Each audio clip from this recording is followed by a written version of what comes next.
2 करणी 5 अपरिमेय संख्या है। तो ये हमें प्रूव करना है।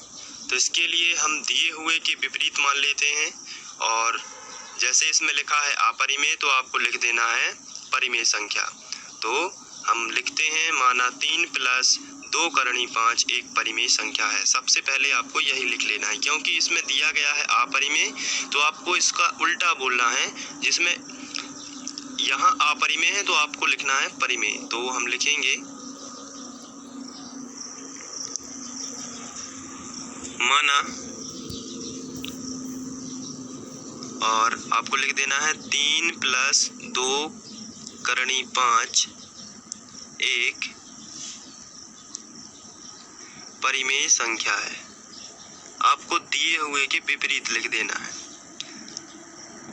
इतना आप करोगे। इसके बाद ये जो है 3 + 2 करणी 5 चूँकि एक परिमेय संख्या है और परिमेय संख्या इसलिए हम इसे P/Q के रूप में लिख सकते हैं। तो हम लिखेंगे 3 + 2 करणी 5 बराबर P/Q। ये हमने इसे परिमेय संख्या यानी P/Q के फॉर्म में लिख दिया, जहाँ P और Q सहअभाज्य हैं। P और Q सहअभाज्य पूर्णांक हैं। इसका मतलब ये है कि ये तो संख्या स्वयं या एक के अतिरिक्त इनका और कोई गुणनखंड नहीं है और Q बराबर नहीं है 0। ये भी आपको ध्यान रखना है कि Q 0 के बराबर नहीं है। इस तरीके से आपको लिख देना है। तो P और Q सहअभाज्य पूर्णांक है, ये मैं पहले भी बता चुका हूँ क्वेश्चन नंबर 1 में। तो किस तरीके से यह सहअभाज्य पूर्णांक होते हैं। अब यहाँ पर हम देखते हैं, सबसे पहले तो हम इस 3 का इस तरफ पक्षांतर कर देते हैं। तो यहाँ पर कोई भी साइन नहीं लगा है तो ये प्लस का माना जाता है और प्लस का 3 इस तरफ जाएगा तो माइनस का हो जाएगा। तो आपको लिखना है ये तो इस तरफ जाएगा तो सबसे पहले अब लिखेंगे हम 2 करणी 5 बराबर लगा है तो बराबर लगाएंगे। फिर P/Q लिखा है तो इसको हम लिख देते हैं। इसके बाद ये धन का 3 इस तरफ आ जाएगा तो ये ऋण का 3 हो जाएगा।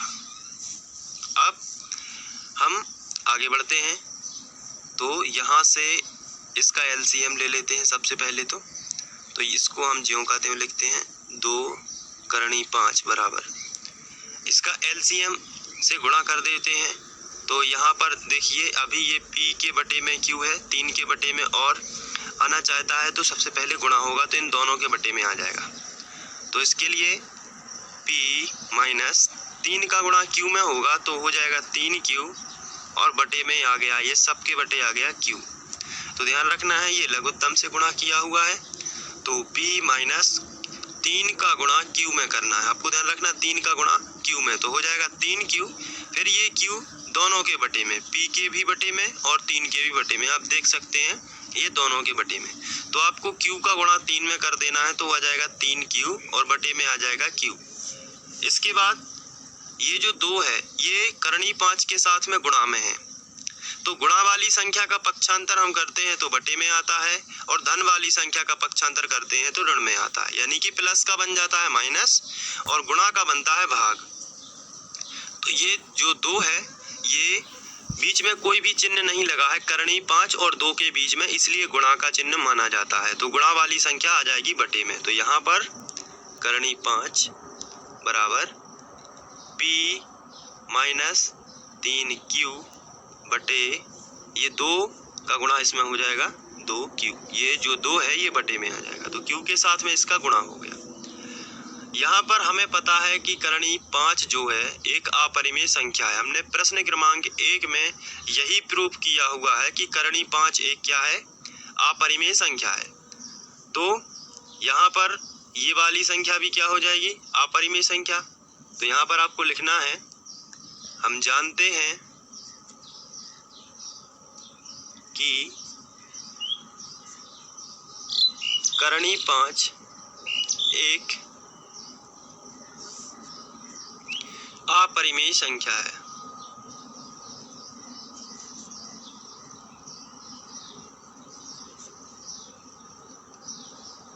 तो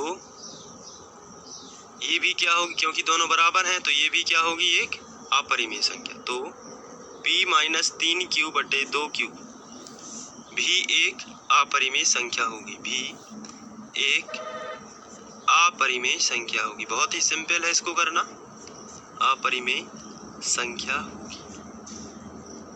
तो ये भी एक अपरिमेय संख्या होगी। अतः हमें क्वेश्चन में जो दिया गया था, अतः 3 + 2√5 एक अपरिमेय संख्या ही है, अपरिमेय संख्या है, क्योंकि इन दोनों से ही मिलकर वो संख्या बनी हुई है। उसी क्वेश्चन से हम लोग इसको लाए हैं, इसलिए 3 + 2 × 5 भी एक क्या होगी, अपरिमेय संख्या। तो ये